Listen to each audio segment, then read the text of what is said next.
Welcome, everyone, to another Sonic Saturday. I am Sonic Theory, and I'm joined once again by my co-host, the one, the only, SanicBoi. How's it going, man? Going good. Nice. How was your week? It was pretty good, actually. Very eventful. Yeah, what did you do? Anything you can share with us, or? Mainly state testing. There's a bunch Oh, of it. man. Yeah, that doesn't sound fun. Nah. Hopefully you did well, though. I'm sure you killed it. What's up? Me on the other hand, I didn't do too much this week. I actually got kind of sick yesterday. Oh. And I was like, oh man, I gotta stream tomorrow. But I'm feeling a lot better today, so that's good. Like partway through the night, I started feeling better. But I'm still a little groggy. So hopefully this conversation will wake me up and get me going and feeling more energetic. But this Wednesday, of course, had to go to the comic shop. I got the the Superman and Spider-Man crossover comic, which, I've been waiting for this since it was announced. I'm really excited to read into it. I got my second issue of The Sentry, which this has been so fun to read so far. And of course, while we're all here, Sonic 86. There it is. Yeah, this was a great read. I don't know if you got to get into it, SanicBoi, but the art was just beautiful. I believe this was Adam Bryce Thomas. Yes, Adam Bryce Thomas doing the art, and Leonardo Oliveira doing the colors. Oh, it just looks so good. But so, did you get into it? I think you said I have no. not. No. Okay. Yeah, it is good. Are you cool with me talking about it and getting into a little bit of the spoilers, or do you want to kind of save it? Okay. Go right ahead. So IDW for a while now has been building up to its 100th issue, and it's going to be a huge event. And they've been throwing hints at this shadowy figure for a long time now. We're not sure exactly who it is. We'll get into it a little bit later because I have some guesses. I think a lot of people have some guesses. But he's been lurking in the background, kind of observing the main cast of heroes. And this issue, Sonic himself finds out who it is. The readers don't. We don't get to see his face, but Sonic knows. And there's so many cool things that they do this issue. So I'll pull this up. First off, his design. Dude, this is one of the coolest villain designs I think that we've ever had for a Sonic villain, just ever, period, point blank, whether it be the comics or the video games or whatever. Dude, I mean, you'll have to let me know your thoughts, SanicBoi, because this just goes so hard. His pose and everything, it's menacing. It's kind of creepy. It's almost disgusting, this metallic, almost starfish looking thing dripping off his face. I love it. I love the cloaks. I love how tattered it looks. I love the coffin design. It gives him some edge. What do you think about his look? It looks really good. Like I said, I've only seen what's in the thumbnail and what you're showing me now, but yeah, it looks great. Very almost Star Wars-esque on some of the elements here. I think they do a really good job at making him look pretty menacing. Yeah, I think it looks fantastic. So, in the last issue 85, this villain, whoever he is, had taken over Metal Sonic. You see this starfish, metallic starfish thing over his face. So he has complete control of Metal Sonic right now. And he captured Sage, who's in her hard light mode. So she's physical, she can be touched, she isn't invulnerable like we saw in Sonic. I want to say Superstars, but it's Frontiers. So she is completely in possession of the villain right now. You see her in this test tube. And I think that is going to have major ramifications later down the line. I'll pull up another panel later on, but I think he did something to her here, whether he infected her code somehow or installed some kind of virus that might be able to shut down the eggnet in the future. But this guy isn't messing around. And his MO is very reminiscent, shall we say, of another character who I have theorized that this might be working with this character. But I just love the design. Like I said, I think he looks so menacing. Now, Sonic sees his face, okay, like I mentioned, and he's like, oh my gosh, it's you. He's shocked. He is like completely caught off guard by who this character is.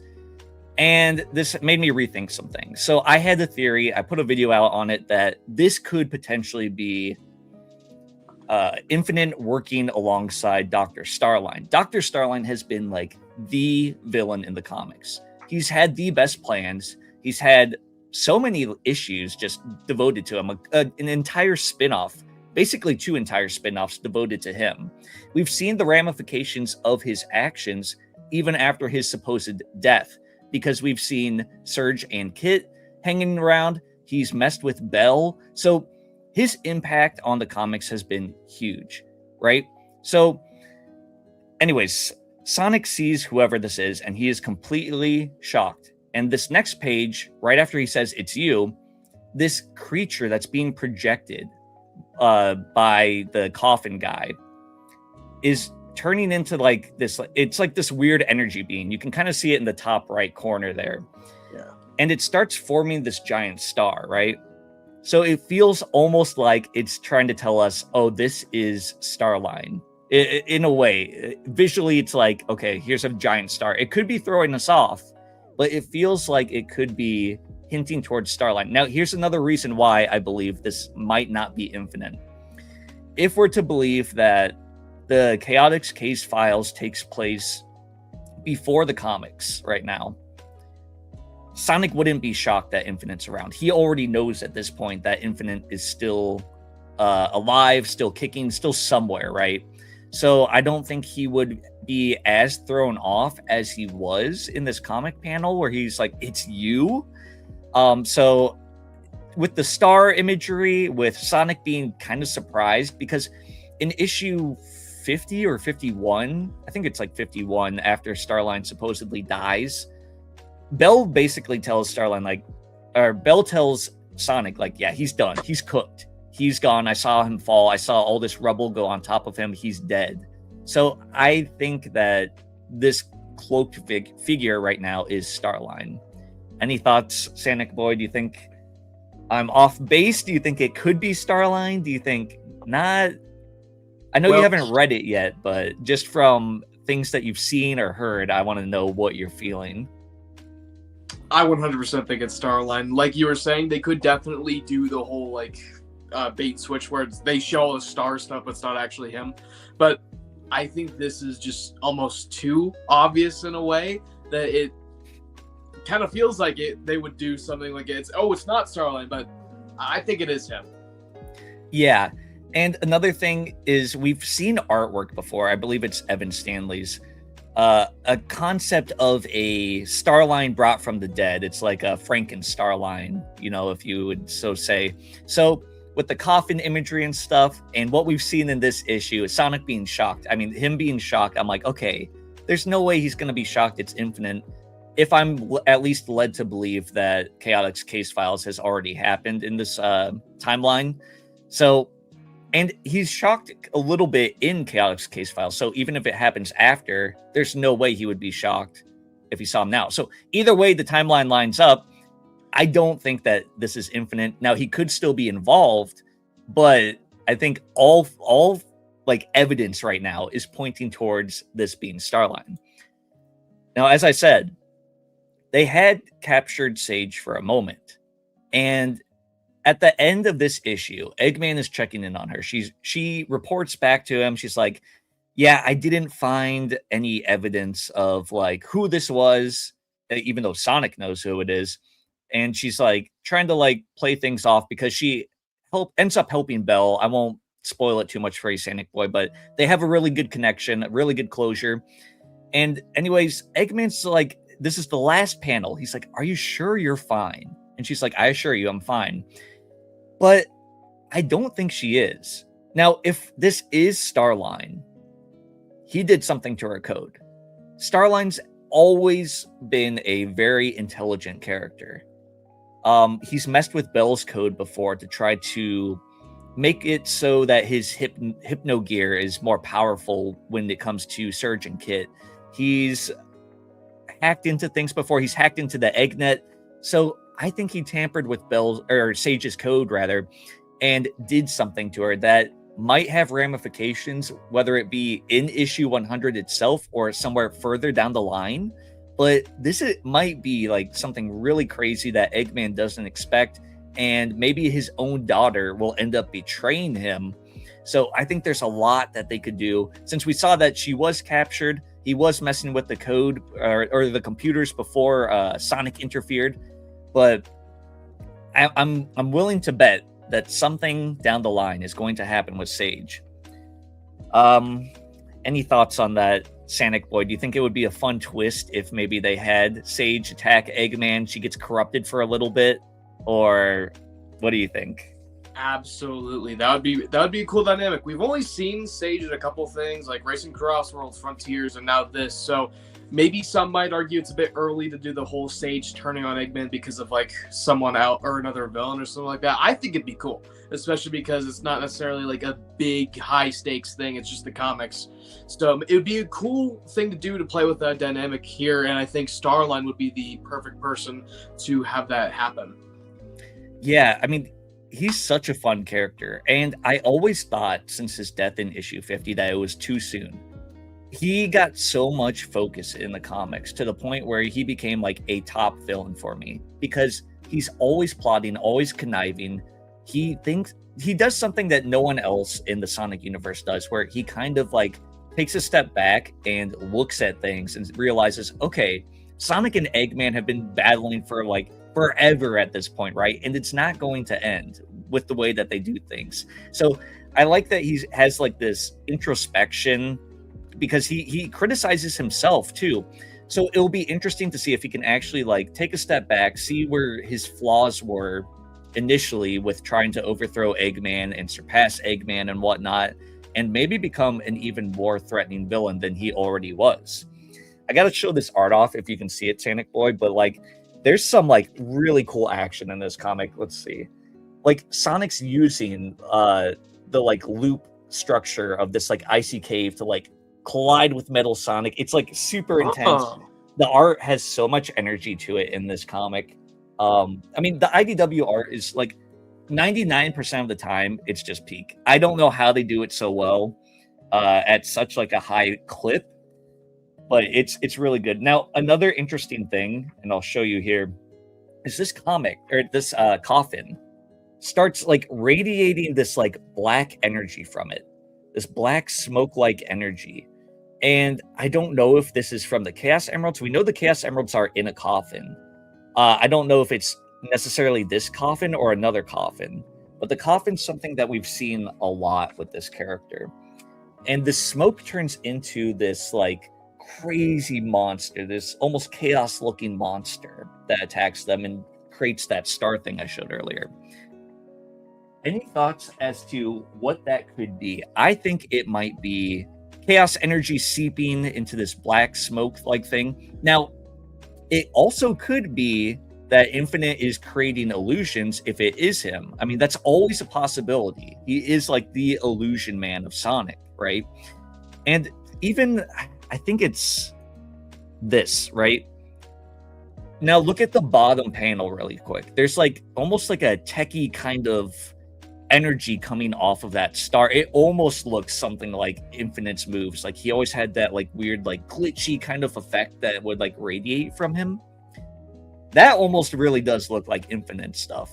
I want to know what you think. Or do you think this is like chaos energy? Is this some sort of black magic power that we haven't seen before? Maybe like Starline has new abilities now that he could possibly be brought back from the dead.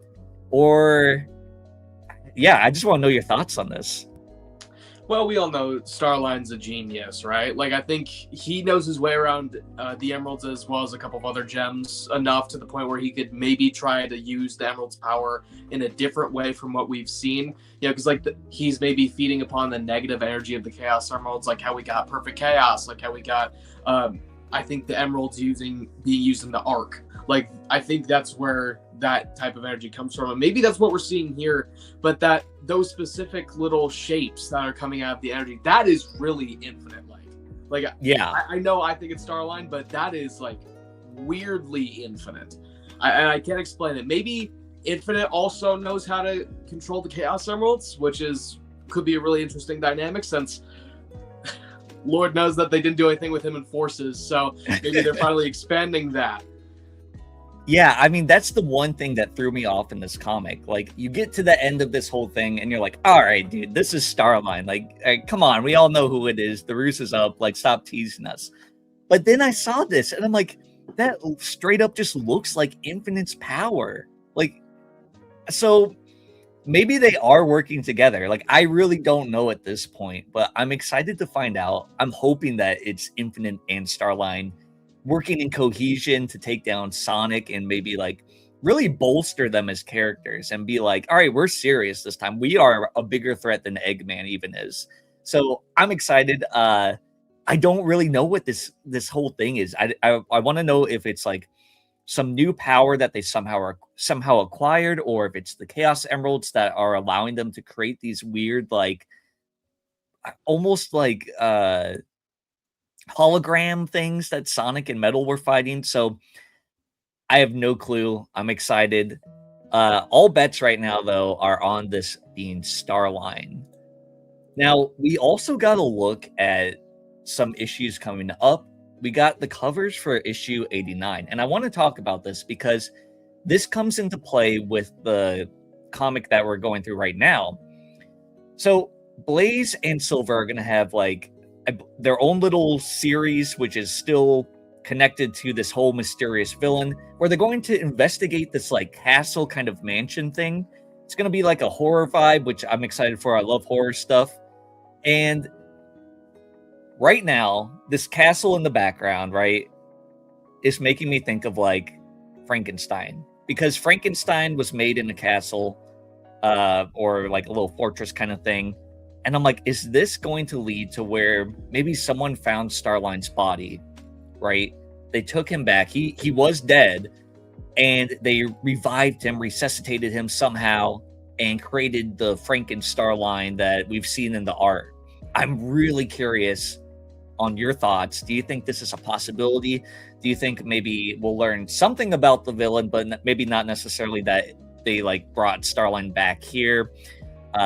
What do you think? Because we got a little bit of information about what this is. We're going to be meeting some new character, a new animal, actually, which is kind of cool. But they didn't give us too much, obviously, because they don't want to spoil it. So what are your thoughts, SanicBoi? Well, just looking at the cover, you said Frankenstein. I'm kind of getting a little bit of like Resident Evil Village vibes. Like, I think the castle in the back looks really cool. I know in the synopsis that we're going to talk about, it says something about them going into it and meeting someone, like you said. So, you know, I think we might get something here about the new villain, maybe a little bit of background until, just to keep us waiting until the actual reveal, maybe in a few issues. But maybe we could. I'm not sure. I know IDW kind of wants to do their own thing right now, where it's like separating the characters out, doing their own stories. I think maybe this could just be a side thing, not connected at all as well, just to have a little break in between the main story and then the main story picking up again until issue 100. So maybe that's what this is, but I think something will connect. Yeah, would you rather this be a continuation of like the main story right now, trying to figure out who this is, or do you think, all right, we've had this like main villain kind of lurking in the shadows, and we just got an arc kind of focused on him? Maybe let's like move away, shift gears, and do like a little fun side thing that can maybe connect, maybe not, with Silver and Blaze? Or do you think, no, this needs to, like, we're getting closer to 100, this needs to focus in on the main villain, who he is, we need to get some answers here, stop teasing people, let's move the plot along? What do you think? I think it's always nice to take a little break, especially because we're 11 issues out from issue 100. So, and I don't think people realize how long comics actually are when it's 10 issues. Like, that's a large amount of time to tell a story. And I think if you want to do just a tiny little break here, a tiny little break there, I don't think it matters all that much. Yeah, I kind of agree. I'm hoping we get some answers. It doesn't need to be like a lot of details or anything, but maybe like hints towards like, if this does connect, I would love that. I would love that. But if it's not, and it's just a fun Silver and Blaze side story, and they're like getting up to some like hijinks or whatnot, I'm down for it. I love just being in this universe, spending time with these characters and seeing what they get up to, no matter what it is. it's usually a fun time in these comics. So yeah, I agree with you wholeheartedly. Now that you say Resident Evil Village, I totally see it too. And another thing, I mean, they were creating like monsters in Resident Evil Village. So there you go, Frank and Starline again. So I love it. I'm excited for it. Now, I got to talk about this really quick because on X, here's another cover of the same issue. I saw people complaining about this, and I kind of chimed in because people were saying, why do they keep making Silver a wimp and Blaze a girl boss? And I thought that was so ridiculous. I couldn't believe that people were mad about it because to me, this is just a fun cover, right? I believe this one is the variant cover. Maybe it's not. Maybe it's the main cover. Either way, I think it's just a fun cover. And I don't know why people were kind of mad about it. I don't think Silver's been a wimp in these comics, and we can maybe talk about this for a bit. They were saying that, like, you know, Silver had such cool moments in the Metal Virus arc, but after that, his character hasn't really done anything. And, you know, maybe that's a fair point, but I would argue that he's done a lot in these comics, right? He saved Shadow during an assault on Eggman's base. Shadow was like encompassed in Chaos Emerald, like fake Chaos Emeralds. Silver was the one that freed him. He talked to him. He's like, dude, you call yourself the ultimate life form. Get up. You know, you're better than this. He like freed him from it and really got Shadow back on his feet. Even in the first like big arc where they fight Master Overlord, Silver saved everyone. Like everyone would be dead without Silver, right? They were all falling. Silver caught everyone with his psychokinesis. I think people sometimes feel like he's a wimp because he has a lot of emotional scenes. Silver isn't a wimp, but he is a character who, you know, being from the future, he's someone who kind of feels out of place, not only in time, but as a hero. He's like, you know, do I belong here? What am I doing? What is my purpose in life? So sometimes he has those moments where he has talks with Blaze, he has talks with Espio, but I don't think that makes him a weak character. I think it's kind of a ridiculous notion. But I've rambled on enough. Let's hear SanicBoi's thoughts on this. What do you think about this cover? And, you know, give us a little bit of your thoughts on Silver as a character. Well, first I gotta say the art's beautiful. I love the whole like mirror thing and the kind of like almost jazz-like feeling it has around the border too. I think it looks really nice. Quick little thing about Blaze. No duh, she's a girl boss. She literally is the ruler of an entire kingdom. So I'd imagine that would be the case. And even then, she looks a bit scared here too, or at least surprised. So, but Silver, he I think this is one of the things that people always like take from Sonic 06, but nothing else. Silver is more of a stoic character, or can be more of a stoic character, and that's how people probably want to see him. But more recently, he's been more so cool than stoic. And I think, you know, he has had those moments in the comics where it's like he has had some of the best moments, like encouraging the characters, having his own self-doubts, some of the best writing, frankly, in the comic. And, you know, in this specific instance, let's be honest here, we know people in real life who aren't scared of a thing until they see a spider pop out of their bed. Like, come on. Yeah. So him being afraid of like a haunted mansion, I'm assuming that's what this will be, like kind of a haunted mansion sort of thing. It's perfectly fine. You know, we all have those things that spook us, and this might just be what it is for Silver. Yeah, I completely agree with what you're saying. And, you know, these characters aren't human, but that's what makes us human, right? We all have different fears. Even Blaze, she's been shown to be afraid in these comics. She is a girl boss, sure. Like you said, she's the princess of a whole different dimension. But she's afraid of heights, you know, as ridiculous as that may sound when she's fighting these towering creatures or at the top of a clock tower in Spagonia with Sonic. She's afraid. She's scared of heights. So these characters have different fears, and I don't think that we should see them as lesser heroes because of that, right?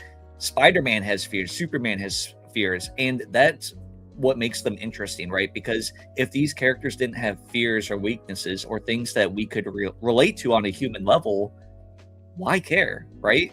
I mean, the powers, sure, they're cool. That we all want to see heroes being awesome at the right moment, but we need those deeper, those slower moments where we see their vulnerabilities come to the front and really like humanize them. So I think it's kind of ridiculous to get mad at that. Not to mention, outside of racing games, Silver's had what, 2 like mainline game appearances. He's had Sonic 06 and then Sonic Forces, where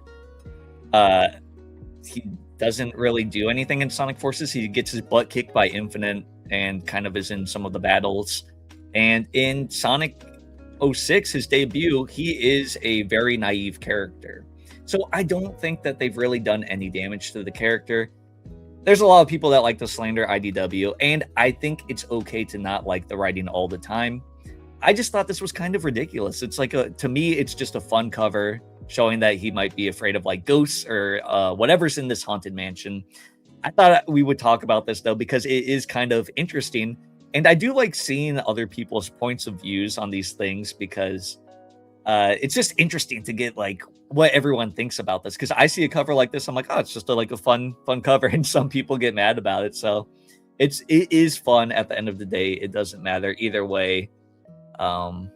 Any other thoughts on this, SanicBoi?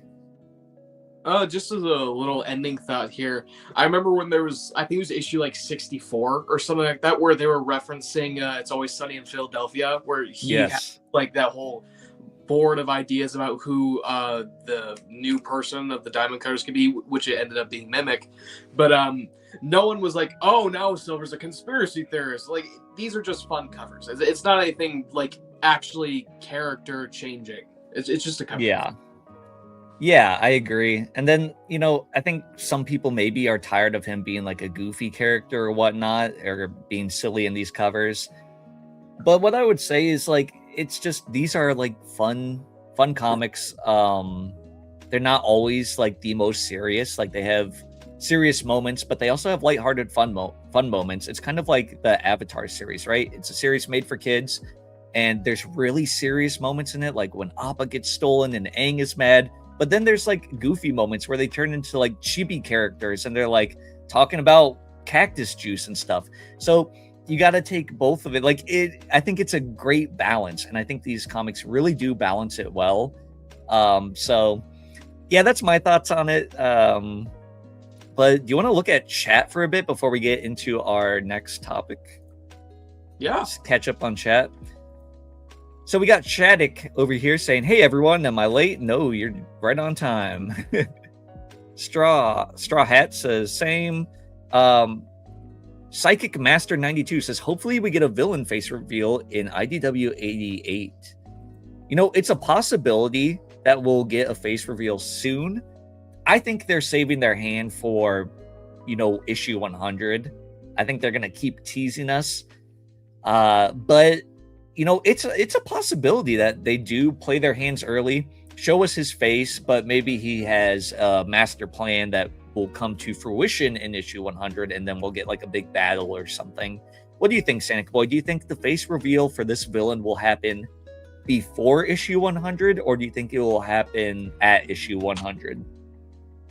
I think it'll happen before. I think maybe it would be better for them to save the reveal for like their 100th issue. Like, who's this big villain you've been hyping up for the past like 20 issues? So maybe they'll probably do it at issue 100.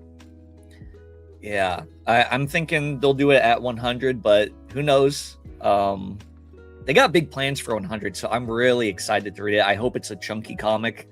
I don't know who will be doing the writing or the art for it, but either way, I'm really excited. Kit with Drip, love the name, says, I'm late. Who do we think this is? He was giving Metarex vibes when I was first reading. So I'm not familiar with Metarex. I don't know, SanicBoi, do you know who that is? Is that someone from like Invincible or something? Or First of all, it should be the Metarex. They're like a race of aliens, and they're from the 3rd season of Sonic X. Okay, yeah, I have not seen that one. It's the best one because it does its own thing. It's not based off of any other Sonic story, and I think a lot of people regard as the best one. And I think a lot of iconography people want to see back from that, and that's probably where they're getting parallels from us. Because now thinking about it, that kind of does just look a little bit like the Metarex technology. That's interesting. Okay, so maybe they're pulling stuff from Sonic X, maybe a little bit of inspiration. Maybe they dive deeper into it and actually like straight up pull from it. That'll be interesting to find out. Now I gotta watch all of Sonic X. I gotta watch all of it. Hi Nameless says, Silver's last appearance in the comic was helping Whisper kill Mimic. He has his serious moments. I agree. He has really serious moments. He's not a pushover, right? Sometimes, yes, he does get a bit emotional. Sometimes he's a bit naive. Like we saw him get really emotional when he was kicked off the Diamond Cutters, but that was a pretty serious moment, right? And Silver was justified in the end, right? We do know that he was correct. It was Mimic. So, you know, he's a cool character. I hope they do more with him. Maybe this little mini arc with him and Blaze will heighten his character to, you know, new bounds that we've never seen him go before. Maybe we'll see him do some really cool stuff in it. So, yeah, I don't think that IDW has anything against Silver. I would love to see Silver in more games too. Joker the Hedgehog saying, hello, everyone. What is up, man? Thanks for joining us. Straw Hat says, one villain they should bring into the IDW/Prime universe is Stone. Agent Stone. What do you think about that, SanicBoi? That'd be kind of cool. We already have him in comic form for the Sonic prequel, so that's kind of cool. They don't really use humans in IDW, so that's kind of like the big issue there. We've never really seen the humans. In DC, they've used them because we've seen the Justice League and stuff, so the art styles can work. Will they ever bring Stone in? I doubt it, but I do love Agent Stone. He's such a great villain. He's such a great henchman to Eggman. What do you think? Yeah, you know, I think it's one of those things where they should just keep them in the movies. Because there's certain things you could do really well by putting the movie stuff into the games, but I think this is one of those things where it's just like, is it really necessary? You already have Orbot, Cubot, now Sage too, which is, she's kind of a different function of a character, but she still kind of serves that assistant role. So I think maybe just keep them to the games and maybe have like a special appearance here or two, just like in the background of a scene or two, or like somewhere in the egg net, they can make like a little reference saying like Agent Stone for like a failed assistant, and then he was booted after. Like that could be a fun little reference. That could be cool. I think you just like named the perfect Easter egg to have Stone in there. Just be like in the background, they're hacking EggNet files and they come across that, dude. They have to do that. Credit SanicBoi. Come on, we need that. We need that moment. Even you bringing that up just makes me think like we do have so many Eggman lackeys that I think this will be so cool once we get like more of this villain, if it is somehow Infinite and Starline working together, to get this like team of villains working together and being their own thing outside of Eggman's control, because we never really get any teams. Maybe in Archie or something it's happened, but we never really get any teams that are like villains that aren't Eggman. So maybe, I don't know, they could form this like really cool group and maybe collect some other villains that have kind of sucked in the past and make them into something really, really cool. I've just come in. Do we know who the masked villain is yet? No, we do not, but all signs point towards Starline. Christopher Mitchell says, Silver has hope now. He doesn't need to be so stern. He's stern at sometimes. I don't think always. Straw Hat saying the villains they should bring back are Nagus, Fiona Fox, the Destructix, Snively, Breezy, Scratch, Grounder. Bunch of like the Archie and like I think Sad AM characters and stuff. Nameless says how Silver acts is dependent on the context of the situation. I feel like people tend to have a mentality of my favorite has to be in the limelight and anything less is disrespecting them. Yeah, I think that happens in a lot of fan bases. What do you think, SanicBoi? 100%. Yeah. People act like that all the time where it's like, If it's not my character doing what I want them to do, I'm gonna be mad about it. So, Thalico with the 12 months, thank you so much for being a member.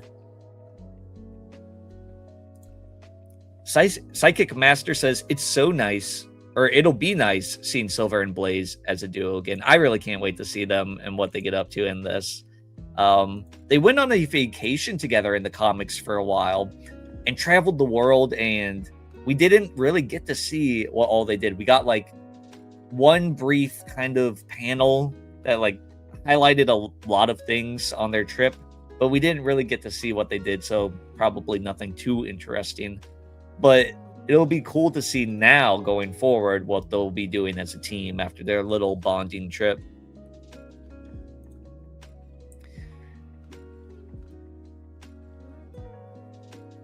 Yeah, Archie did get a bit messy from what I've heard, but I've heard that they've also had really good characterization. So we have a lot of comments. We'll catch up on more later. Right now, I want to talk about this trademark. Now, SanicBoi, I don't know if you saw this going around, but Sonic Forces got a trademark in, I think, the US and maybe Japan too, or maybe it was Korea, but no idea what this could be. Maybe it's a nothing burger. Maybe they had to refile a trademark for whatever reason. Possibly a new game, right? Who knows? Maybe a remaster. What are your thoughts on this? Well, first of all, when I saw this, it kind of gave me a heart attack. But then I kind of considered the possibilities of what it could be. And then I was like, you know, companies do this. They're like renewing trademarks every so often so that other people just can't scoop them up somehow. And maybe they could be doing that. We still know that Sonic Forces Speed Battle is a thing, although I think they've dropped Speed Battle a long while ago. Or at least it's titled, I think it's either that or it's titled something different instead of just Sonic Forces. I'm not quite sure, but I know the Sonic Forces name is still definitely prevalent at Sega. Yeah. You know, I'm kind of hoping that they like do a remaster or maybe a reimagining of this game, right? I doubt anything like that will ever happen, but I don't know. Seeing Sonic Forces being trademarked again, it got me a little excited. I don't think anything big is going to come of this, but I thought it would be kind of fun to talk about, even if it's just for like a minute or so, because it is news. But yeah, it would be fun to see like Sonic Forces. I think, you know, we talked last week a lot about potential, man. Like what had potential to be something great. I think Sonic Forces really did. There were really cool ideas in there, and it didn't really go to the lengths that the fans wanted to see with that. Like Eggman finally conquering the world. What a cool concept, right? And a resistance being formed to stop him. But it all felt so surface level, so kiddie. A little too safe, a little too sanitized. I doubt they'll go back and redo it and make things darker, maybe a little bit more grittier, give it more edge, but it would be cool. So, you know, in a perfect world, I would love to see Sonic Forces redone, have Justice, bring Infinite back again, you know, make him cool this time, make him really cool. But we'll see. In other comic news, this isn't even a Sonic comic. I don't know if you've seen this, SanicBoi, but since the DC crossover is is it next week? It's like right around the corner. I know it's next month. It might even be next week. The DC Sonic crossover is happening, and to celebrate, DC has been taking covers for their other runs. Like there's a Batman run right now that has a shadow cover on it. So this Wonder Woman run, which I think it says it's like issue 33, it has a variant with Amy on it. So they're doing cool stuff to kind of promote this crossover. I think it's really fun. I probably won't be getting any of them. My girlfriend gets the Batman comics, but she has a different cover she wants for that one. I don't collect any Wonder Woman comics, at least not right now. So I won't be grabbing this, but I still think it's really cool. You know, if I had a little bit more money, maybe I'd go out of my way to grab it just to have as like a collector's item because I do like the cover. But yeah, what are your thoughts about these little covers that they're doing? I think it's really cool. I'm surprised as far as I can remember, they didn't do it with the first time around, I believe. I think they just had the crossover and that was it. But here, they're actually taking a hold of a missed opportunity that they had from last time. I think it's really cool. Like you said, I probably won't pick it up because it's really just the cover that I'm interested in. I'm not the biggest Wonder Woman fan. Sorry, guys. Yeah. But I think it's still cool to see a Sonic character on literally the biggest comic publication in the world, especially with one of their flagship titles. So that's great. Yeah, I mean, the fact that it's not even a comic with these characters, yet they're getting featured on them, it's just something so cool. So let's see. Someone says here, speaking of the DC crossover, people have been in constant argument which DC hero fits Blaze better. It was either Starfire or Raven. Both work for Blaze in some way, but I do agree that Starfire is better.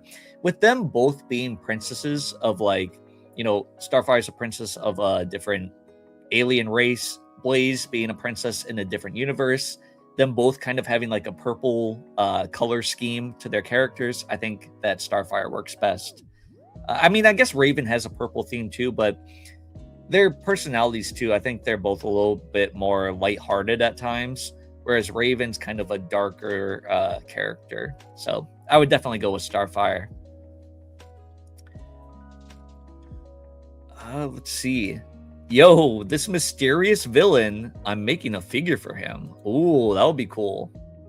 Yeah, I would love to see like a toy line that has maybe, we're starting to see these IDW figures become toys. I have the one for the Metal Virus. There we go. SanicBoi does too. Yeah, so we got Froggy and Sonic. And I don't know how, but they were stocked at my Walmart like maybe a few months back, and I like lost my mind. I'm like, I have to grab this. I still haven't seen the Tangle one, but I believe that she's out there somewhere, or was at some point. Getting this guy in a figure, that would be so cool. Who knows if they'll do it, but I would love to see more IDW figures coming out. Anytime I check Walmart anymore, it's just Sonic figures, man. It's just the same Sonic figures. So, SanicBoi, is there anything you want to talk about? Do you want to talk more about this villain, what we could potentially see? But for right now, I've exhausted like the things that I really want to go over. We can kind of look more into the comic itself if you want me to pull up some panels or anything. I think there's been some Sonic X Godzilla news recently that I'd like to get into. All right, let's talk about it. Okay. I'll probably be leading the discussion here, but I'll send you a screenshot so that you can pull it up. But we recently got a new cover for issue number 2 of the comic, or maybe it's issue number 1, just an exclusive variation. And also a full-on synopsis for the first issue. And I'll read it here as follows once I get that sent to you. But yeah, I think that the synopsis sounds really interesting. The cover actually looks pretty good. I'm going to talk about this in my upcoming video. But it looks pretty good. And the exclusive cover is a AIPT, comics.com exclusive for whatever reason. Never heard of those guys. They always do the weirdest like cross-promotion thing. Let me send both those screenshots to you here real quick. Yeah. Speaking of this Godzilla crossover, I saw a look at some of the preview pages, and I saw that we will be getting Shadow in this crossover, which I guess I wasn't expecting, but it'll be really cool to see him interacting with the Godzilla characters and, of course, the main Sonic cast. Yeah.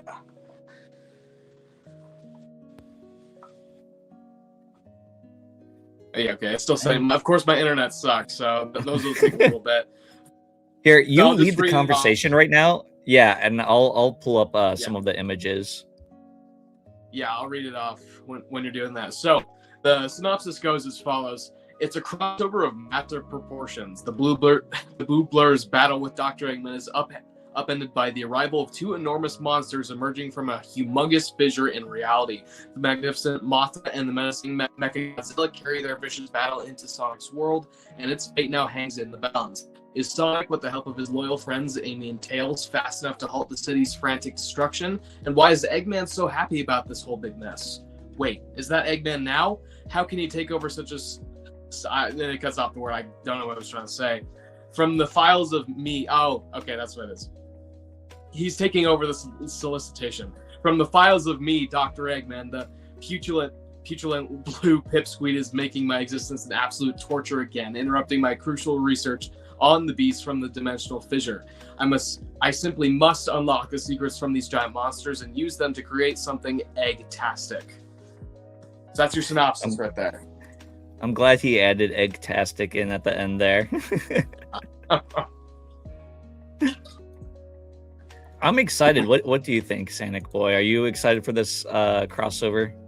Absolutely. You know, like I said, the first time around with these Sonic Saturdays, I'm not the biggest Godzilla fan. I barely have seen any of the movies beyond like trailers, some comics. I know a couple of the people in the community who I interact with are pretty big Godzilla fans as well, but I've never been into that scene. This is kind of wanting to make me go watch some of those Godzilla films, maybe read some of the comics as well. And I know it says dimensional fissure, which is actually really interesting because right now in Godzilla comics, he's been doing a bunch of crossovers. And one of the crossovers recently has been with Marvel Comics, where it's like Godzilla versus all of Marvel Comics or something like that, where the threat of that world is in the balance too. So it's making me wonder, are these the same Godzilla just traveling through the multiverse, doing whatever he wants? You know, that would be actually really cool if this is the same Godzilla amongst all of them. So technically, on a very technical level, this version of Godzilla has met Sonic and Spider-Man. You know, that'd be cool. That would be crazy. You know, I've always heard that Godzilla's like crazy powerful. So it would make sense, I guess, if he was the one like traveling through all these dimensions, meeting all these different characters. But yeah, like you said, I personally I don't really know too much about Godzilla. I'm not the hugest like Godzilla fan or anything, but it'll be cool to kind of like learn maybe more about his character and whatnot. I've never really seen the appeal of like this giant monster, but it might be fun. I've seen some of the movies. I think the last one I saw was Godzilla versus Kong or something. So, you know, I'm intrigued. I'm curious what they'll do with it. Here we go. Here's some of the images. I would like to see something like Eggman fighting in his Death Egg robot, maybe some of the monsters. That could be kind of fun. Yeah. So here's the cover. Oh, here's the cover that SanicBoi was talking about, I believe, right? Yeah. So this one looks pretty cool. It gives me like a very early 2000 vibe to it. Yeah. Like, I don't know what it is. Maybe the poses or something, but I like it. Godzilla feels so out of place to me, though. Like, the art for Sonic and Shadow is, like, very cartoony, and then Godzilla just looks, like, so detailed. So it kind of cracks me up a bit. Here's one of the panels. I believe this is Mecha Godzilla, correct? Yeah. And then Mothra. So, you know, I wonder if Eggman looks intrigued, but it also looks like he could be commanding Mecha Godzilla. Maybe he takes him over. I know that Mecha Godzilla is supposed to be like a villain in this universe. So maybe they'll have Eggman somehow create him, be the one that creates him. Maybe he just finds him and like Mecha Godzilla's following Godzilla, hunting him down while he's like crossing over into these dimensions. But yeah, it'll be fun. I'm always down to see like what they can do with these crossovers. This one in particular doesn't interest me as much as the DC stuff does, just because, you know, I'm not super familiar with these characters and stuff like that. As we're like DC, I've been invested in that franchise since I was a little kid. I know those characters and whatnot, but yeah, it'll be fun. You'll have to let me know, SanicBoi, if you go back and watch any of the movies, like if they're good or worth my time. Yeah. I definitely want to watch anything past like maybe 1960 or so, because then that's where it's just like the people in the costumes just going around so much that there. So the last heroic knight says, what makes me even more excited for the DC crossover is that Clutch, as well as Rough and Tumble, appear in one panel, which means Tingle and Whisper are likely to appear in it. Yeah, I think we touched briefly on that in our first Sonic Saturday, if you want to go back and watch that. But that was something that got me really excited, was the possibility of seeing more of the IDW characters in this crossover. It's weird because this is a DC published comic, right? At least the first one is, and I believe the second run is going to be again. So the first one, we didn't get any of the IDW characters, and it kind of just made sense, right? Like, why would IDW be putting their characters in the DC comic instead of just the main Sega characters? But it seems like something happened. I don't know if the writers or the artists were like, hey, we kind of want to include these IDW original characters in, but they made it work, and I'm excited to see if we do get any other characters, like you said, possibly Tangle, possibly Whisper. Maybe we'll get Kit, maybe we'll get Surge. Who knows? There's a lot they could do with it. Joker the Hedgehog. Which franchises could work for IDW Sonic? I know a couple which could work, Transformers and TMNT. Yeah, I think both of those would be great. Transformers is a franchise which, again, a few people have told me to read before, or like watch the stuff. Never really got too much into Transformers, but I do like the Ninja Turtles a lot, and I could see that cast of the brothers playing off really well with the Sonic cast of characters. Thoughts, SanicBoi? You know, I'm surprised they haven't done it at this point, especially considering, like Godzilla, the comic publishing rights are under IDW, so it just only makes sense. And you want to get technical, Sonic has done a collaboration with Transformers before. It was back in like 2024 or 2025, or early 2025, where it was like Sonic's car and the Tornado were both transformable figures that went for like $50 at Target. Those things were way overpriced, but those were still pretty cool. And in fact, I'm surprised I haven't picked them up because I see them everywhere nowadays. I just don't have the money, or at least the money I want to spend on Transformers figures that realistically will never come out of the box. But, you know, I think those are really good untapped potential for storylines there, especially the Teenage Mutant Ninja Turtles, especially considering they're both like mutant animals. Like, if Sonic came into real world, everyone would like freak out. Same with the Ninja Turtles as well, like they did in the Michael Bay movies. Was Michael Bay behind those? I say that just because they kind of look like the Transformer movies, but was he behind those ones as well? Yeah, he did those 2 TMNT movies. Okay, well, then that's no surprise then. But still, people would freak out if they saw those characters in real life. So I think that's another point of like humor, potential storyline, stuff like that. Yeah, I really would love to see TMNT with them. I'm, like you said, I'm surprised it hasn't happened already. I know that TMNT's crossed over with Batman, so another DC crossover right there. I have some of those comics because they've crossed over like 3 or 4 times now. I don't think I have every run.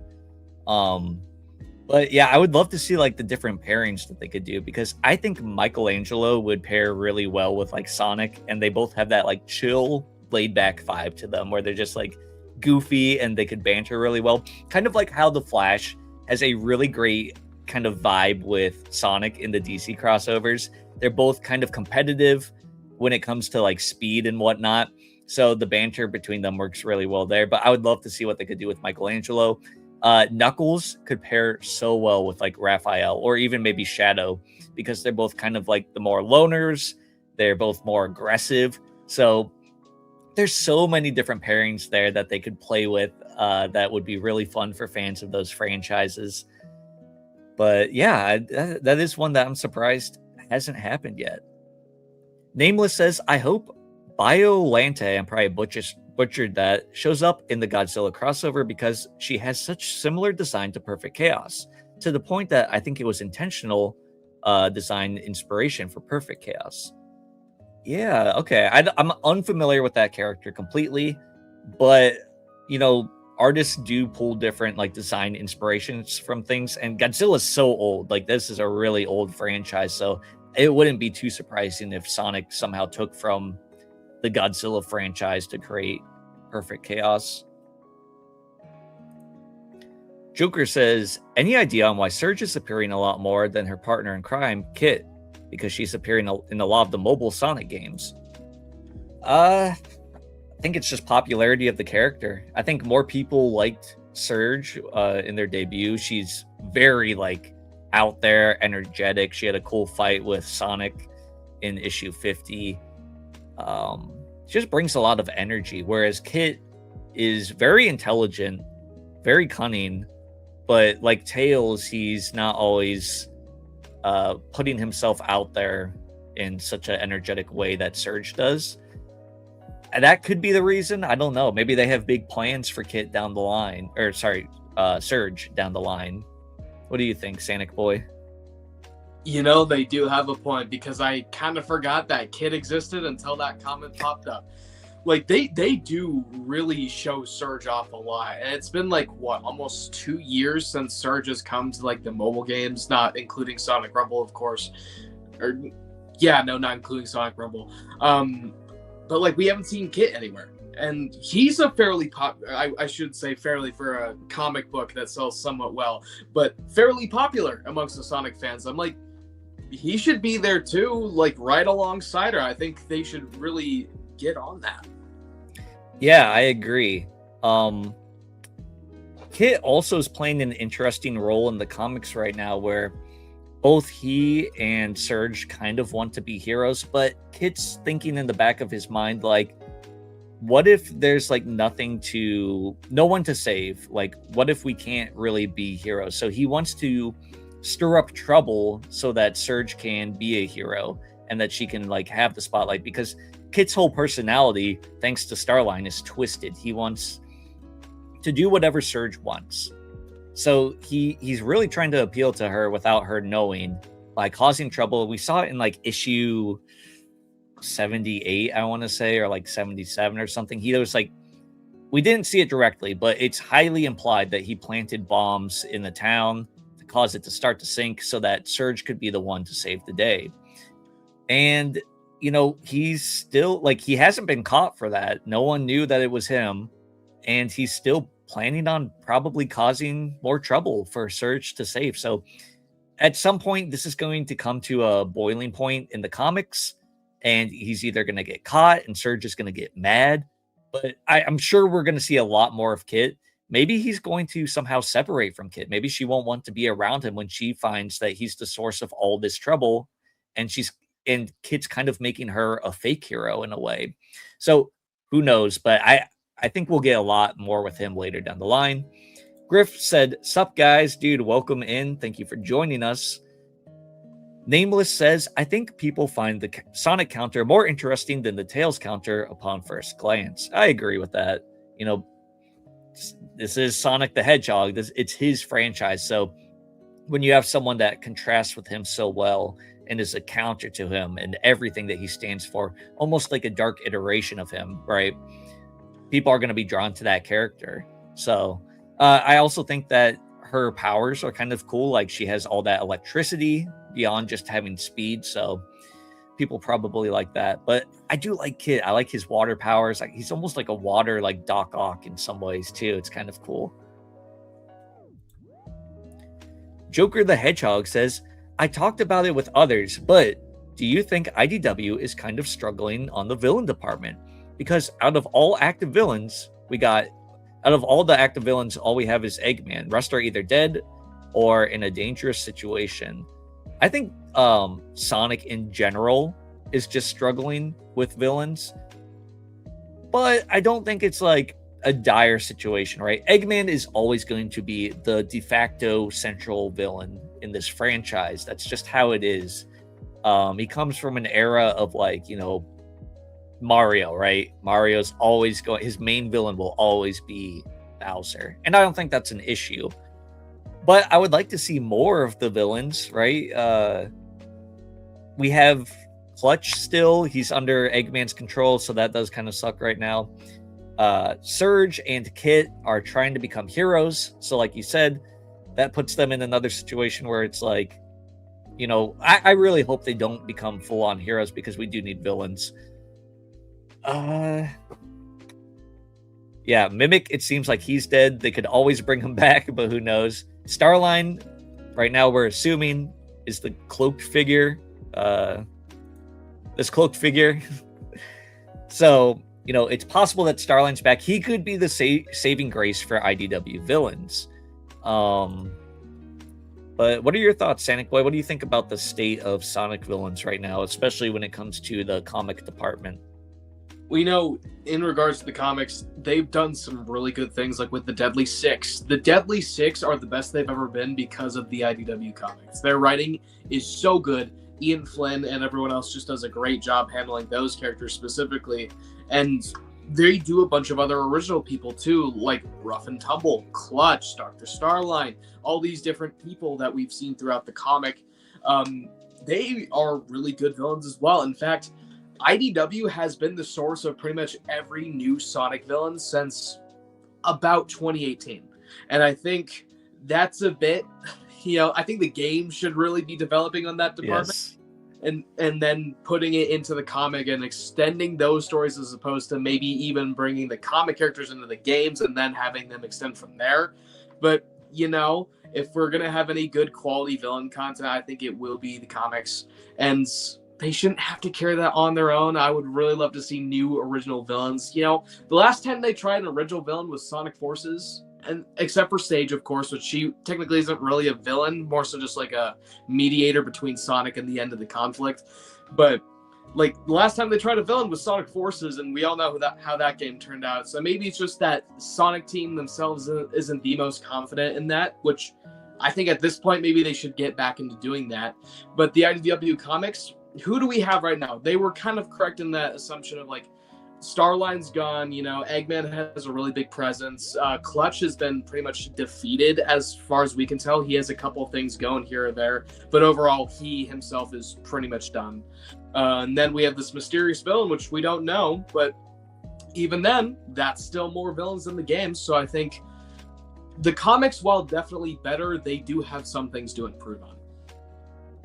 Yeah, I agree. I think you really, really nailed it on the head there.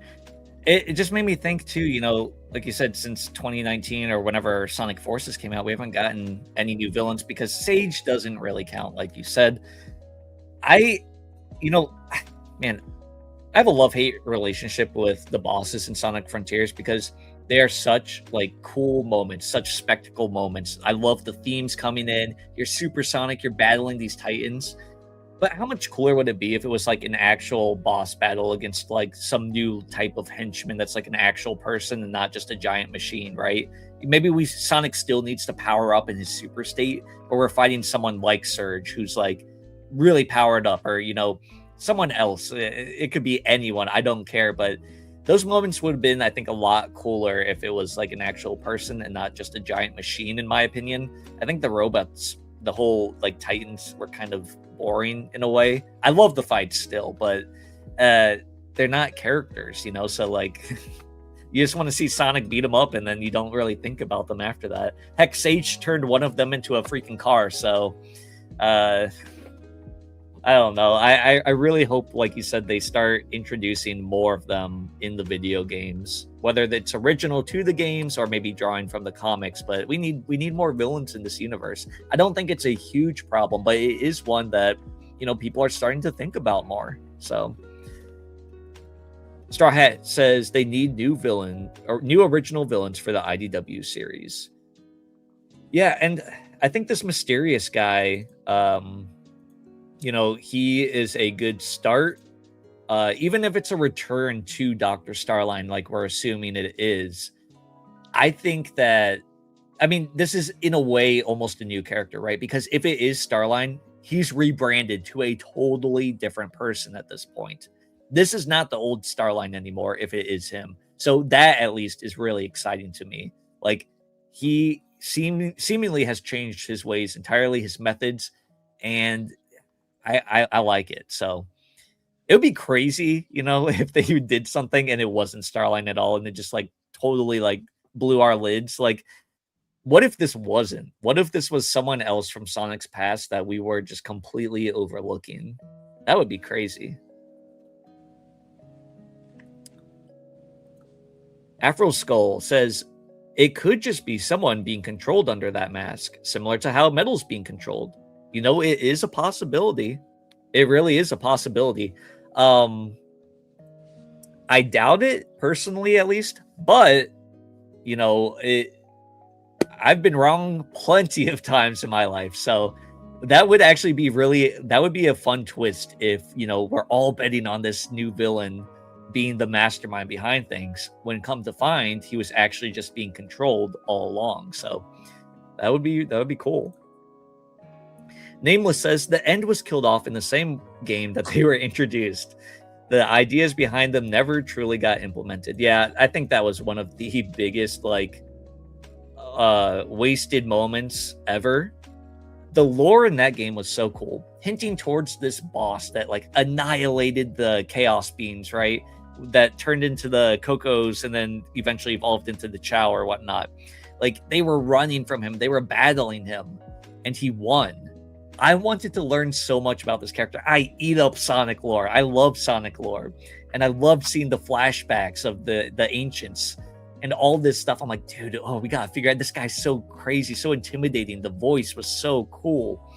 And then we get a stupid little section where we're flying a ship through at the end, and we don't get any lore behind this mysterious threat. And you know, sometimes I say less is more.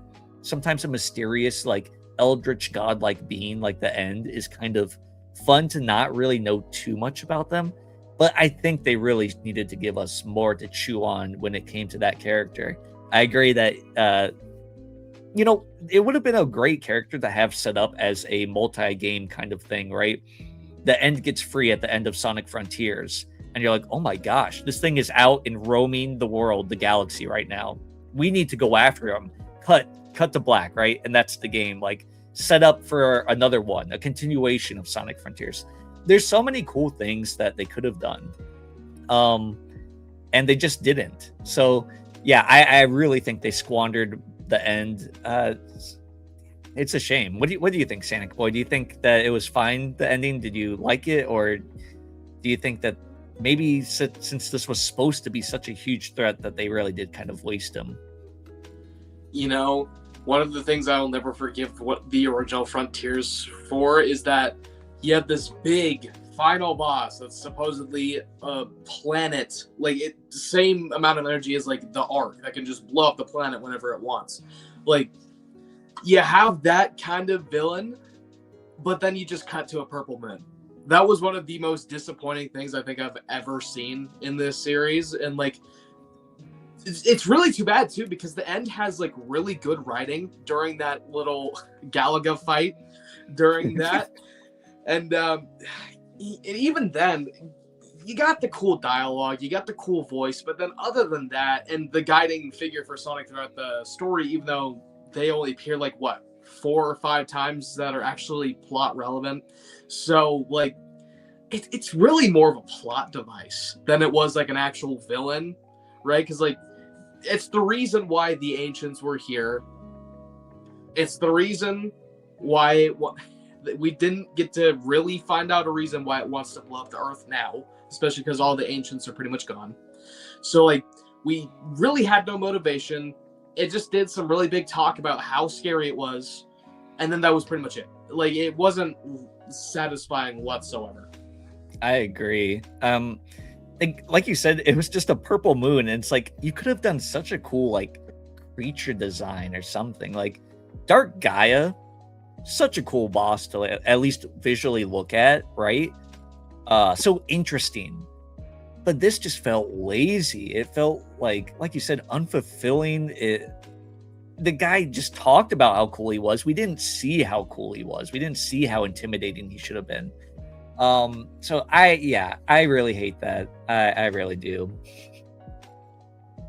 Afro Skull says Mimic is an alright villain, just kind of boring. He's a villain, but actually screw Mimic. Yeah, a lot of people hate what Mimic did, which I think is a good thing though, right? They wrote Mimic to be so detestable. You really just can't stand him when he's on screen. He's a coward. He stabs his friends in the back. But I think that's what makes him an interesting character. Nameless says, I will say on the mystery guy, Evan has mentioned on her Tumblr that for them, the questions of how and what are the real questions than who. Okay. So maybe like how Starline came back from the dead. I don't know. But yeah, and that also makes me think, right? Rather than who, and is that because we all know that this is Starline, right? Is she saying? Is that why she's saying this? Who knows? After watching the Chaotix case files, it's funny how two VAs who worked on Sonic-inspired Freedom Planet end up becoming official voice actors for the Sonic franchise. Okay. I don't know what Freedom Planet is. Do you, SanicBoi, are you familiar? I've heard the name, but I could not tell you what it is at all.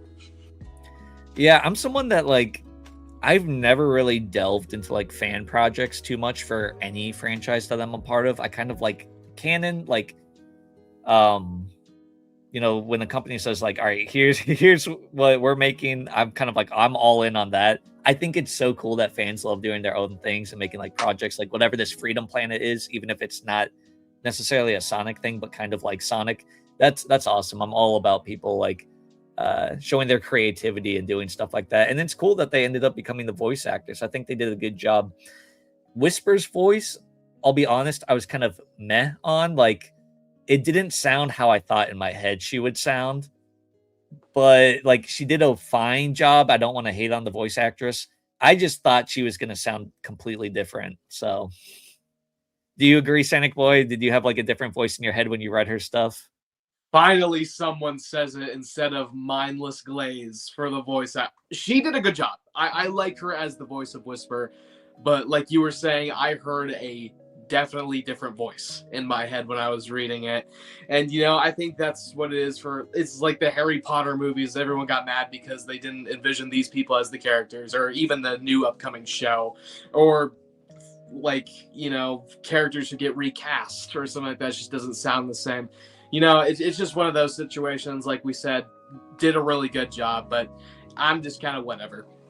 Yeah, she sounded like, do you know the character Fluttershy from My Little Pony? That's who she reminded me of. It was like too soft spoken. And I'm like, Whisper to me is not a Fluttershy, very like, sure, she needs to talk in a whisper. That's fine. It needed to be like raspier, more tough. Like Whisper's a tough character, you know. I needed like I'm Whisper, so that, you know, I can't do a female voice, but it needed to have, you know, like wear and tear to it, something like that, you know. And it was too like, hi, I'm Whisper. I'm like, oh, she doesn't sound like the tough character that I envision her as when I'm reading these comics. So that was my issue with it. But like I said, voice actors did good. I'm sure they gave her the voice direction to be like, you know, whatever that was, but not what I envisioned from her. Okay, what if it's Dodon Pa? Dude, please be Dodon Pa. I hate that Tanuki, man. I hope it's Dodon Pa. I know he's a villain.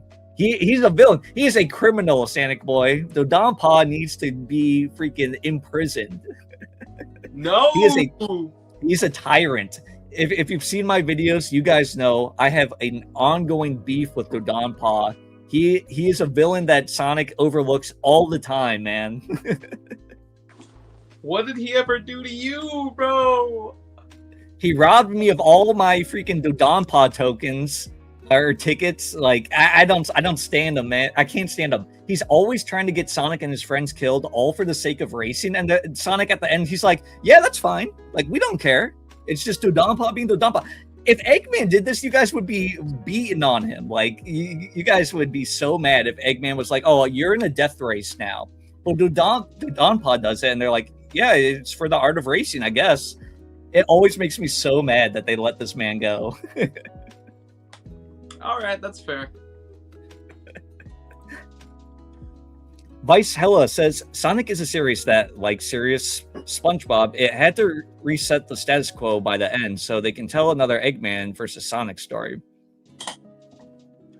I think that there's like at least better continuity in Sonic where they don't necessarily need to reset, but they do obviously love the Eggman versus Sonic dynamic, more akin to like Mario versus Bowser. That's always going to be like the main thing. So Yeah, it is what it is. And to me, it gets a little played out at times, but I don't mind it. Like the TMNT, right? They're always going to be after Shredder. Like Shredder's always going to be the main villain, which is perfect. But TMNT also has such a wide cast of villains. Like they're not always fighting them. Sometimes they're fighting Krang. Sometimes they're fighting like other ninjas and other things. So I just think, getting back, I guess, to the villain conversation, they do need to expand the cast more. We need other villains that are apart from Eggman himself and not in some way like tied to Eggman's storyline, that want to fight Sonic and his friends for whatever reason or take over the world without it being an Eggman plan or Eggman involvement in some way. I think it just makes things a little bit more interesting. That's why I really liked Clutch when he came onto the scene, because he was like, you know what? Screw Eggman. I'm going to make a mockery ad of him. I'm going to have a mascot dressed up in an egg costume come out and kind of like make fun of him. I'm running my company my own way. So I think that was kind of cool that IDW kind of took a character that was willing to kind of run his own criminal operation outside of the bounds of like just the Eggman Sonic dynamic.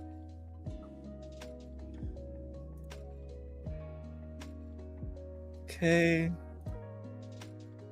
Hyperline says original Frontiers ending was terrible.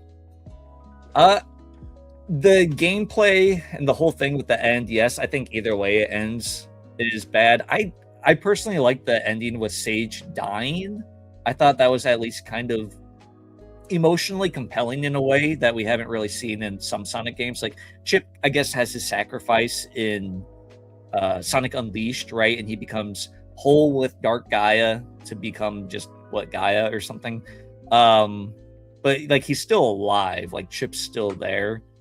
But I did like the ending with Sage kind of dying and seeing that emotional toll that it took on Eggman. And sure, at the end he like reconstructs her code, but I part of me felt like, oh, it's never gonna be the same, right? Like it's never gonna be the same Sage necessarily. But they just changed things too much. With all the time that they have on this next Sonic game, I really hope that they nail down what they want the ending to be and really just make it a good ending. Because I never like it when games are like, all right, we have two endings, because I'm always thinking in my head, as someone that likes canon and whatnot, which one was the real ending? And then if there's a fake ending, why even have it there in the first place, right? Resident Evil 9, the new one, Requiem, just did this, where there's an ending where Leon can fight Xeno and like do something. I won't spoil what happens, but it's like, why even have that if that's not the canon ending? So I think it just makes a mess of things. Yeah, they need to get the ending in line, because Sonic Frontiers up until the end, I think, is a really solid game. Star Hat says they had their chance to make a great villain, but they just wasted it. Yeah. Unfortunately, the end will, unless we somehow get more backstory on him in Frontiers 2, he's really just such a wasted character. I guess that leads a question to my mind that I'll ask you, SanicBoi. Do you think that we'll get more explanation on the ancients and their lore at some point? Because that's something that they really seem to want to touch upon in Frontiers, but they didn't really like do a deep dive. Do you think maybe in the comics, in the next game or something, that they'll dive into more of the ancients and their story? I would have to hope so, because we still have a bunch of unanswered questions from Frontiers. Like, why do they know? Like, do they come from the same place as the Emeralds? If so, where did the Emeralds come from? Why was the Master Emerald on Earth but not the other ones? Why is the Master Emerald so much bigger? Just this one story has given us so many more questions that I think Sega and the Sonic team writers know that that's probably what they should continue to keep answering.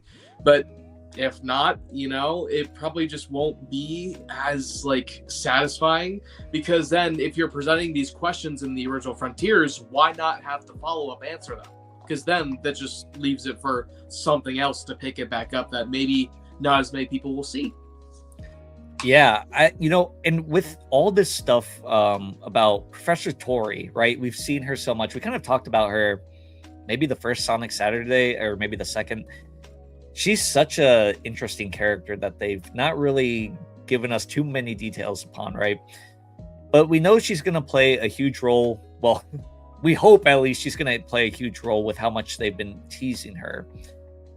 She's an archaeologist or something, right? She studies like ancient civilizations, I believe. So it could be interesting if maybe she's looking into more of the ancients and we go to her and maybe we learn more about them in a cutscene or something. So that would be kind of cool. Give her a reason to like be in the world and help Sonic and his friends. Don't know who Breezy is, but I don't want Dodonpa teaming up with anybody. I need to see him get his like comeuppance. Straw Hat said, just imagine if Sonic crossed over to MLP Gen 4 universe. I think that's something people wanted. I always see people drawing Rainbow Dash with Sonic because they're fast.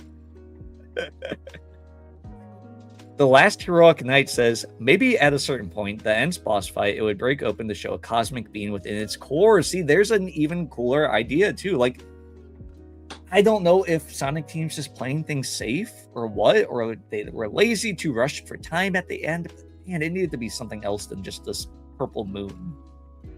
I mean, you guys are, SanicBoi and the chat, you guys are coming up with way cooler ideas than what they implemented. And it's a shame. It really is a shame because, go ahead, SanicBoi. You know, I just thought about something. The end could have been really cool if it was like a dead. This is something that's established in Sonic X, so you'll have to bear with me here. Season 3 specifically, but they establish dead planets losing their core, and they don't have to take that specifically. But we know Sonic's planet has Gaia in it, light and dark. Yeah. So, you know, maybe it could have been a dead planet controlled by a different sort of Gaia going throughout the universe looking for like a new planet to inhabit and, you know, spread the energy around. And it could have been just a different type of Gaia. That could have been really... I can't believe that that's something they didn't even think about when writing the game. Oh my goodness. Wow. That's such a cool idea. As you were putting that together, I was getting like hyped in my head, like thinking about these things. And, you know, I'll tease you guys a bit, but like Sonic games, you know, I think Frontiers is fabulous except for the ending, but there's more that they need to do. They can't just keep playing things safe. And we're going to talk about this next week, so I won't get into it. But I think Sonic Team plays things too safe. And where they once, you know, set the trend, they're now following trends. So I'll leave it at that. Be excited for next week. We're going to keep the conversation going right now, but there's so much I want to talk about, and maybe we'll even have a guest on next week. So yeah, and maybe we'll get into some debates about Sonic spin-off games. So I hope you guys are excited for that conversation. So it'll be good. Afro Skull says, give us a game with Infinite as the main villain and Silver the hero. That would be awesome. Silver needs to get his run back on Infinite since Infinite took him down in Forces. I've been craving a Sonic game where we're not playing as Sonic. Maybe Sonic's not even in it at all. He has such a fun cast of friends. Give us the friends again. Like, I want to play as someone besides Sonic at this point. I'm craving it. And, you know, I do like Infinite. His backstory is a little bit goofy, right? He gets memed on all the time, but I like Infinite as a villain. And I think having him be the main villain of a game would be awesome. What do you think, SanicBoi? Would you like to see that? Or is there something else that you would like to see? Maybe not a Silver game. Maybe you're scarred from 06. No, I actually like 06 somewhat unironically. Like, it was... I do too. It was one of the Sonic games I completed as like a small child during COVID. So, you know, I have a large fondness for Sonic 06, so I'd love to see another Silver game.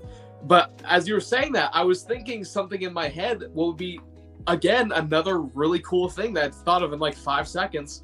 Let's see a spin-off game where Silver gets reckless with his time travel. He's like so unsure of himself and like so like wanting to fix his future. Like, we know it's fixed in the IDW comics now, but like, let's say something happens and it's just bad again. Like, he just tries so hard to fix it that something just cracks in the timeline. Then he has to resave it. You know, that would be cool. That would be awesome.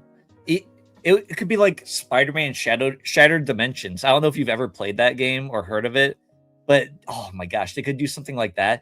Even now when you said it and like the timeline's cracked and like he has to go through these different things and like fix things. Why didn't they do that for Sonic Prime? That would have been so much more interesting if it was Silver and somehow like he did break the timeline and he had to go through. Like, you're cooking right now with ideas where that I think are more interesting than what Sega has given to us. And that's part of the problem. I think they're playing things too safe, too close to their chest, instead of being like, you know what, we are a cool brand right now. People love Sonic. They want to see some of these other characters. Silver Prime would have been so much cooler, I think, at least, than Sonic Prime. Messing with time travel, dude. Like, that's the perfect place to do it. But like you said, a game would be so cool where like he does maybe get reckless. He's a naive character. Maybe he messes with something and things go awry and he's flipping through all these different timelines. Imagine if he like somehow gets sent into like the 2D Sonic era and he sees like Sonic spinning by. I mean, there's so many things if you really get your creative juices flowing that they could do with these games and this franchise in general. Straw Hat said, just imagine if Sonic fought Bebop and Rocksteady. And that just made me think, I would love to see Bebop and Rocksteady meet Rough and Tumble because they're kind of like the equivalent of each other. So either having them team up or fight each other, that would be really fun because they're both just like hulking brutes that are really stupid. So I would love to see that those duos kind of like team up or face off against each other. That would be so cool. Joker the Hedgehog says, man, I feel super bad on hating Lanolin originally, just because she was mean to Silver. Whisper and others, because of that, backstabbing Octopus Mimic. Now I feel super bad. Hug for sheep. Yeah, I don't know if we talked about this, but originally a lot of people hated Lanolin. I think some people really still do hate Lanolin because she kind of came down harsh on Silver. I think we did talk about this, right? And yeah. like people just weren't seeing that Lanolin from her perspective wasn't really understanding what was going on. But yeah, don't worry about it. I mean, a lot of people kind of felt that way towards her, but just a character at the end of the day. The new villain they should bring to the IDW series is Omelette Eggette, the niece of Dr. Eggman. Is that an Archie character? Or is that like... You know, she may or may not have made an Archie appearance, but from what I'm aware, she is a fan-made character. Yeah, the name's funny. I like it, Omelette Eggette. Yeah, I'm unfamiliar, but I do like it. I don't know if we need any more like daughter figures or like a niece figure for Eggman now that he has Sage, and he also has Metal Sonic, who's kind of like his son, and then he has Belle, who's also kind of like, I feel like Belle's kind of like a niece to him. Like, sure, she's a daughter, but she's estranged from Eggman. So I don't know if we need another character like that in Eggman's life necessarily, or his story arc, right? I think we're already getting that fulfillment of like Eggman's family and the dynamics that they can play with that from Belle and Sage. So personally, at least I wouldn't want another character thrown into the mix. But speaking of, there's some nice like moments between Belle and Sage in this, like the newest issue. See if I can pull it up really quick. But Sonic actually brings this to light, where he's the first one to say that Belle is kind of like a sister, you know, and he's talking about how like, you know, you two need to like, you know, Belle's kind of worried about helping Sage, and then she's going to turn bad again because in issue 50, she helped Metal Sonic. She repaired him, and Metal Sonic has caused so many problems since that point. So she's like, what if I help Sage and, you know, she helps Eggman take over the world or something? And Sonic's like, well, what if she doesn't, right? And Sonic kind of goes through, you know, if it wasn't for Metal Sonic, I wouldn't have stopped the metal virus. Metal Sonic sacrificed himself to help Sonic save the world. So he kind of relays that point to Belle, and Belle's like, you know what? She is kind of like my sister. So they have a nice dynamic there in this comic. So if you guys like that, family dynamic and the sisterhood dynamic, definitely check this issue out. Go to your local comic shop or buy it on the IDW app. Really great stuff in this comic. I really liked it. So let's see. Joker says, do you think Sonic could get another chance at having an RPG game? I think it could be possible considering Sega owns Atlas. I would love to see different styles of Sonic games. We'll talk about this more next week because I have a video on the way. Like I said, I think Sonic spin-off games are really dropping the ball right now. They're chasing trends. They're not thinking of anything new. An RPG game could breathe more life into this franchise, right? We have so many Sonic racers. Did we need Crossworlds? I'm glad for the people that like it. I don't think we did. We have so many Sonic 2D games, right? The classic kind of Sonic games. Did we need Superstars? I don't think so. I think that Sega needs to start saying, what else can we do? There's so much that they can do. So look forward to a video I have coming out, and look forward to Sonic Saturday next week, because SanicBoi and I, and possibly a guest, are going to have a great conversation, maybe a debate. Maybe everyone here disagrees with my takes. I'm excited to see. But yeah, I think an RPG Sonic game would be awesome. What do you think, SanicBoi? I remember as like a 6-year-old child playing Sonic Chronicles on my Nintendo 2DS and turning it off after 5 minutes. I'm not really that big of an RPG guy, I mean, it just doesn't really interest me all that much. But, I think a little dive into the RPG genre could be interesting for Sonic. Yeah, they kind of played with like an element in Frontiers where you could level up and like get different powers. It didn't branch off too much from what I'm remembering. It's been a while since I've replayed Frontiers. But I would love to see more skill trees and like really let you play with that RPG element in that way, where it's like, do you want Sonic to be faster and maybe harder to control, or do you want him to be stronger in his attacks and more agile, but maybe he's not like super fast when you're like doing a boost mechanic or something like that? I think maybe that's a fun way to play with the RPG elements, Sonic in general. There's a lot that they could do. I really think that, and I'm hoping that in this new game, they're not playing it safe anymore, and they're experimenting with different things to reinvigorate the games, because we'll get into it later, but yeah, I think they're playing it too safe. Vice Hella says, the issue with expanding the lore of the ancients is that Sega makes the game first and not the story. So if the aesthetic for them isn't there, it will jumble things up. Yeah, so I don't really, I guess I'll take your word on it, because I do not know personally how they work on their games, but sounds that they make their game and then kind of go with the story. So I think that's a mistake on their end. I think you should have at least a rough outline of your story, what you want to do with these characters at the start and where they need to be at the end, right? And then from there, you start building your game elements, what you want the gameplay to be like and stuff like that. Sometimes I feel like they don't know what they're doing, but these games pop out and I like them, so maybe they do know what they're doing.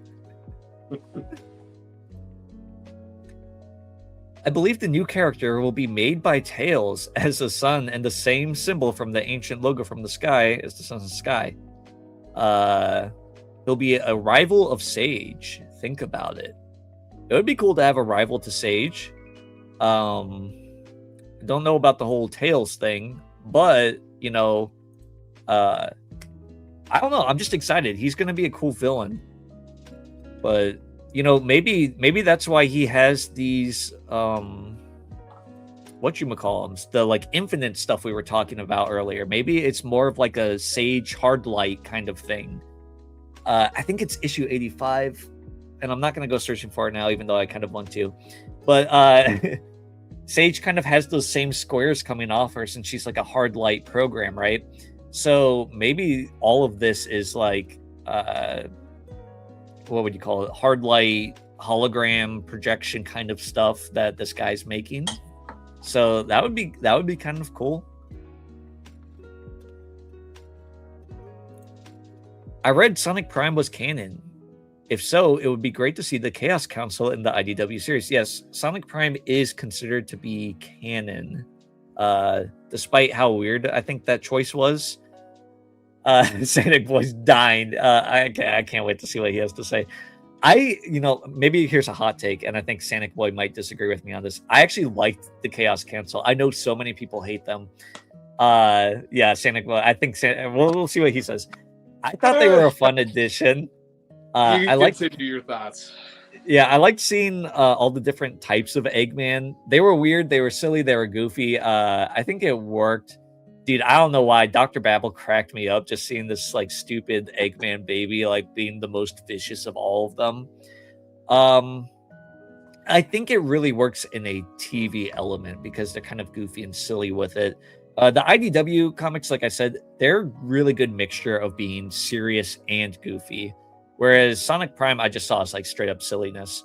I wouldn't want the Chaos Council in a game or a comic, I think, because I think the games and comics really balance out the humor and the serious tones. Whereas like shows, it almost made me think of like Sonic Prime with how silly it got sometimes. It made me think of Sonic Boom with how silly Sonic Prime got at times. And I think that you can get away with that in a TV show like that. But we'll let SanicBoi talk because he has something to say. Don't even get me started on Sonic Prime, bro. That is not canon.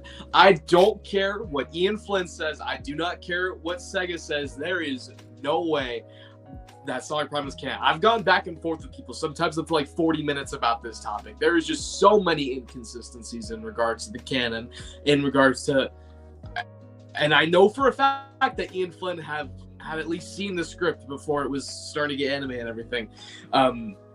He could have said something like, hey, this kind of seems like Metal Sonic in regards to like Chaos Sonic and stuff like that. Like maybe you could do some little fun dynamic with that, But no, there was nothing connecting it to the rest of the Sonic universe. In fact, it could just be its own continuity. I don't see anywhere where it fits in. And in regards to the Chaos Council, they're not that bad. I should say. I think I overreacted, but they're definitely children's TV show villains, certainly. I don't know what else I expected, but I think they serve their purpose. I still don't like them personally because I think they're a bit generic, because you got like emo teenager, old person, baby, just normal Eggman but with a toupee, and then I can't even remember it was the ninjutsu guy or whatever Dr. Deep. That guy was. Yeah. Dr. Deep. It's so stupid, bro. We can go back and forth for hours about Sonic Prime, but I will just say, not the best Sonic show. Definitely not as bad as Knuckles, though. It's a shame because I was really looking for it. Now, I actually think I like Knuckles better because Knuckles, to me at least, didn't overstay its welcome. I think, how many episodes do we have of Sonic Prime? Because it's like, it's too many. It might be like 30 or something. Dude, it feels like they go through the same things like a million times. I just couldn't stand how repetitious that show felt by the end of it.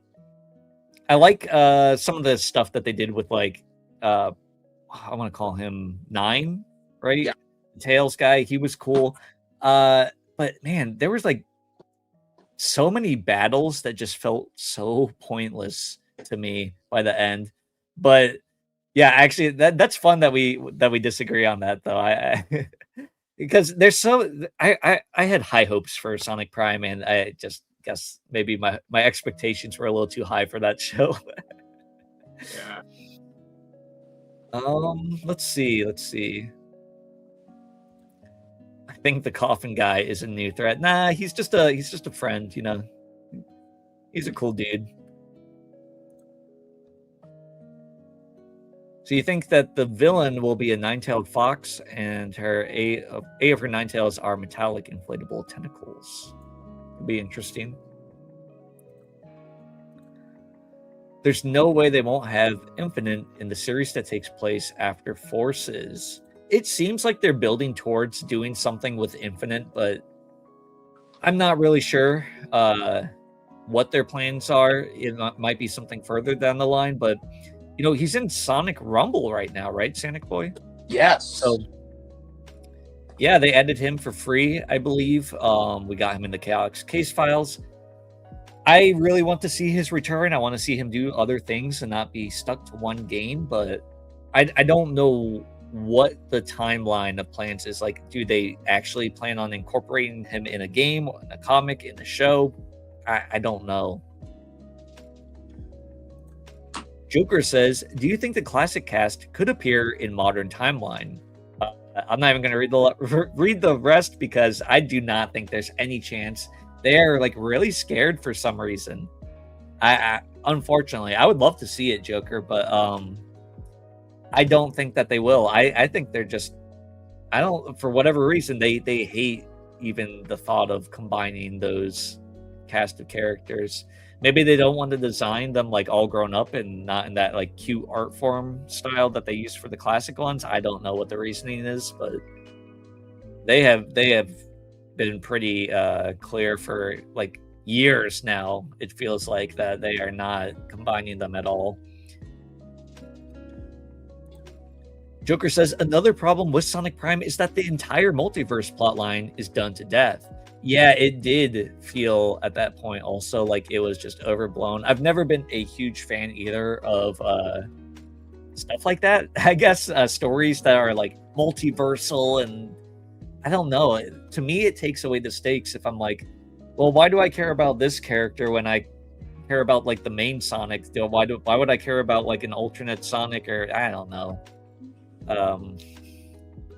Yeah, I didn't like it. Only 3 alternate versions of Sonic's World. Yeah, and they felt a little generic too, kind of. Yeah, 3 seasons with 8 or 10 episodes. So it was like probably around like 25 to 30-ish, I guess. Yeah. It just felt too like, I don't know, season 2 and 3, I think, felt like very similar to me in a lot of ways, but it's not terrible. I there's a lot that I liked in it. It just felt dragged out, I think. Coffin Guy is a new threat. His ability of creating various abstract darkness-like illusions far exceeded what both Dr. Starline and Infinite. Yeah, I mean, this new ability is really crazy, right? We took a look at this earlier, but he creates this huge monster, this huge arena, actually, out of like this like smoky black mist or something emanating from the coffin.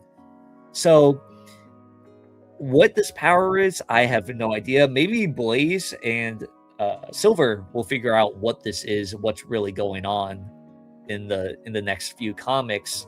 But it'll be interesting because, I mean, whether this is Starline or whether well, you know what? I'll say this: his powers don't exceed Infinite. It definitely exceeds what we've seen from Starline.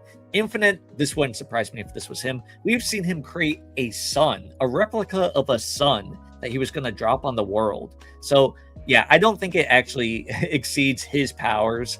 But Starline, on the other hand, we have never seen Starline be capable of anything to this scale. So if it's Starline, he got an upgrade somehow. If it's Infinite, then this is just in line with his character, his powers that we've seen before. Illusions are nothing new to Infinite. Illusions that can like actually hurt people, right? So that's the crazy thing about Infinite.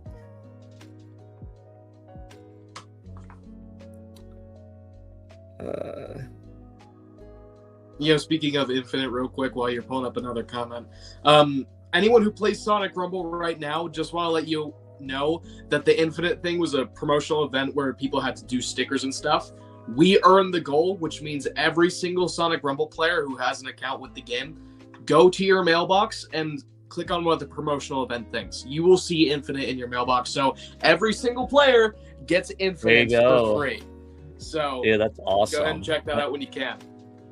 Looks like Afro Skull says he's downloading it immediately. So yep. Yeah, really cool that Infinite's in the game. So, and playable. I mean, that's the one thing I like about Sonic Rumble is like you have the ability to take these characters like Surge, like Infinite, who aren't in other games, as like playable characters, and you get to play as them here. So not the best game, but it's fun that you get to like kind of use these skins and characters.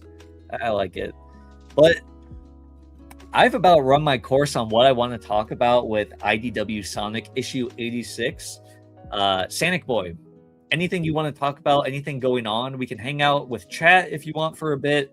But yeah, I kind of went through everything I want to for right now. Next week, guys, you got to tune in next week.